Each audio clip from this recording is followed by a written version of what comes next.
మోక్షజ్ఞకి present అంటే సినీ రంగానికి సంబంధించి ఇప్పుడు అందరూ కూడా నెక్స్ట్ రాబోయే వారసుల గురించి ఆలోచిస్తూ ఉన్నారు. ఖచ్చితంగా ఈయనని మాత్రం లాంచ్ చేయడానికి చాలా అంటే చాలా సార్లు ముందుకు వచ్చినప్పటికీ మళ్ళీ బాలకృష్ణ వద్దన్నారని అలా వెనక ముందు అయినప్పటికీ కూడా ప్రజెంట్ మాత్రం ప్రశాంత్ వర్మ డైరెక్షన్లో ఈయన రాబోతున్నారు. ఖచ్చితంగా నెక్స్ట్ ఇయర్ ఈయన సినిమా మన ముందుకు వస్తుంది అంటున్నారు. నిజంగానే వస్తుంది అనుకోవచ్చా? డెఫినెట్లీ ఆల్రెడీ సుధాకర్ చెరుకూరి గారి ప్రొడక్షన్, అలాగే వీళ్ళ సిస్టర్ అయిన తేజస్వి గారిది. సో వాళ్ళందరూ కూడా ఈయన్ని మంచిగా స్టోరీ అంతా రెడీ చేసి ఈయన లాంచింగ్ ఎట్లా ఉండాలని పర్ఫెక్ట్గా ప్లాన్ చేసి సో అంతా కూడా సిద్ధం చేశారన్నమాట. సో ఫస్ట్ డైరెక్టర్గా నిజంగా బాలకృష్ణ గారు ప్రశాంత్ వర్మ గారిని నమ్మడం నిజంగా గ్రేట్ అని చెప్పొచ్చు. ఎందుకంటే ఆయన ఆల్రెడీ ప్రూవ్ చేసుకున్న ఒక యంగ్ హీరోతో హిట్ కొట్టి చూపించారు కాబట్టి సో తన చేతిలో పెడితే ఒక బాగా చూపిస్తాడు అని చెప్పి ప్లాన్ చేసి ఆయనతో డైరెక్షన్ స్టార్ట్ చేశారనమాట.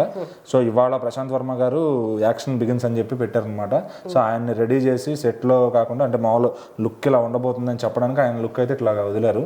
సో ఫ్యాన్స్ అంతా చాలా హ్యాపీ అవుతున్నారు. బాలకృష్ణ గారి ఫ్యాన్స్ అందరూ ఇంకా డైరెక్ట్ ఫస్ట్ సినిమా అవ్వకముందే షిఫ్ట్ కొట్టేసేటట్టున్నారు మోక్షజ్ఞకి. ఎందుకంటే ఆయన అంతకుముందు వచ్చిన లుక్ కానీ ఇది కానీ సో ఏంటంటే అన్ని చూస్తుంటే ఇన్నాళ్ళు ఎందుకు దాచిపెట్టారు ఇట్లా ఉన్నప్పుడు చాలా బాగుంది. అదే ఇన్నాళ్ళు ఎందుకు ఇట్లా దాచిపెట్టారు, ఈ పాటికే పెద్ద హీరో అయిపోయాడు కదా మీరు తీసుకొచ్చి ఉంటే అని చెప్పి ఫ్యాన్స్ అందరూ బాధపడుతున్నారు అనమాట. సో ఏంటంటే వాళ్ళకు ఫుల్ అంటే దాన్ని ఏమంటారు యాంగ్జైటీ, ఎప్పుడెప్పుడు చూడాలా సినిమా ఎప్పుడు వస్తుందా అని చెప్పి.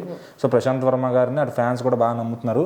సో ఫస్ట్ సినిమా కానీ హిట్ కొట్టారంటే ఖచ్చితంగా బాలయ్య గారి ఫ్యాన్స్ అందరూ మా షిఫ్టింగ్ కొడతంలో దీంట్లో తప్పే లేదు. ఎందుకంటే చూడటానికి బాగున్నాడు కాబట్టి ఇంకా ప్రూవ్ చేసుకోవాల్సింది యాక్టింగ్లో.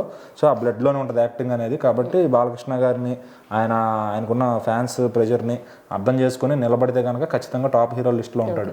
అంటే ఒక రూమర్ సర్క్యులేట్ అయిన ఉండే ఏమని అంటే బాలకృష్ణకి కొంచెం సెంటిమెంట్స్ ఎక్కువ కాబట్టి ఆయన కొడుకు 2024లో వస్తే ఖచ్చితంగా ఆయనకు హిట్ ఉండదు, 2025 తర్వాతనే రావాలి అన్నట్టుగా అప్పట్లో కొన్ని రూమర్స్ సర్క్యులేట్ అయ్యాయి.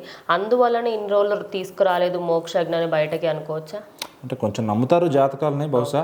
సో అది కాక ఈయనకి మూవీస్ కన్నా కూడా బిజినెస్ అంటే ఎక్కువ ఇంట్రెస్ట్ అని చెప్పి ఎప్పుడో అందుకని ఎక్కువ తలదొరచుడు ఈయన యాక్టింగ్ మీద.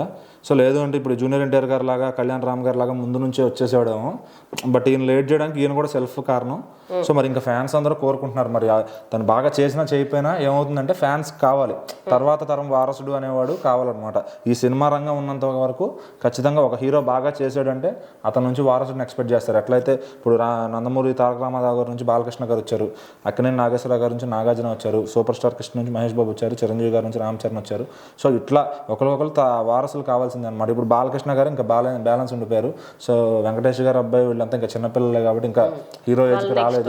వాళ్ళకి ఇంకొక 5-6 years టైం పట్టొచ్చాము హీరోలుగా లాంచ్ అవ్వడానికి. సో ముందైతే ఈయన వచ్చేస్తే బాలకృష్ణ గారి లాగా మాసెస్లో ఉన్న ఫ్యాన్ బేస్ని పెంచుకోవాలంటే ఎంత తొందరగా వస్తే అంత మంచిది అనమాట. సో ఆ విషయంలో అల్లు అర్జున్ గారు, రామ్ చరణ్ గారు ఒక స్టెప్ హెడ్ ఉన్నారు కాబట్టి వాళ్ళు కొంచెం ఫాస్ట్గా గ్రో అవ్వగలిగారు. ఇప్పుడు నాగ చైతన్య గారు కూడా ఒక బిగ్ హిట్ కొట్టడానికి చాలా కష్టపడుతున్నారు.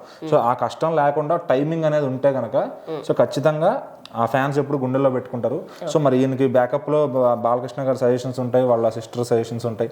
అందరూ కలిసి ఈయన ఖచ్చితంగా లాంచింగ్ వరకు వాళ్ళు గ్రాండ్గా లాంచ్ చేస్తారు. ఓకే, అంటే ఇప్పుడు అఖిరానందన్ రీసెంట్ టైంలో ఆయన ఓజీలో ఆయన పక్కన నటిస్తున్నారు అన్నట్టుగా కొన్ని వార్తలు వచ్చాయి కదా. సేమ్ ఇదే క్రమంలో బాలకృష్ణ గారి నెక్స్ట్ మూవీ రాబోతుంది కదా డాకు కి సంబంధించి, ఆ మూవీలో కూడా ఈయన ఉండబోతున్నారు అన్నట్టుగా అప్పట్లో కొన్ని వార్తలు వచ్చాయి. వీళ్ళిద్దరు కలిసి చేస్తే ఒక సినిమా అయితే ఉంది, ఏది ఆదిత్య 999 అనేది. అది ఉంటే కనుక ఈయన దాంట్లో ప్లేస్ చేస్తారు తప్ప అది రెడీ అవ్వకపోతే ఖచ్చితంగా ఈయన ఎక్కడ కలిసే ఛాన్స్ లేదు. ఎందుకంటే మళ్ళీ ఆ మూవీ తీయాలంటే అది ఒక ఎక్స్పెరిమెంట్ అని చెప్పొచ్చు. సో అప్పుడు అది కానీ చేస్తే కనుక అది బాలకృష్ణ గారు స్టోరీ నరేషన్ అంతా ఉంటుంది దాంట్లో. సో అప్పుడు ఈయన మాత్రం ప్లేస్ చేసుకుంటారు అక్కడ. అంతవరకు ఈయన ముందు లాంచింగ్ అయిపోతే తర్వాత విషయం ఈయన అట్లాంటి అది చూసిన తర్వాత నెక్స్ట్ స్క్రిప్ట్ దాని రిజల్ట్ బట్టి మాస్ ఎంకరేజ్ చేస్తున్నారా లేకపోతే అసలు ఏం కోరుకుంటున్నారు ఇతని నుంచి అనేది అప్పుడు తెలుస్తుంది. ఓకే.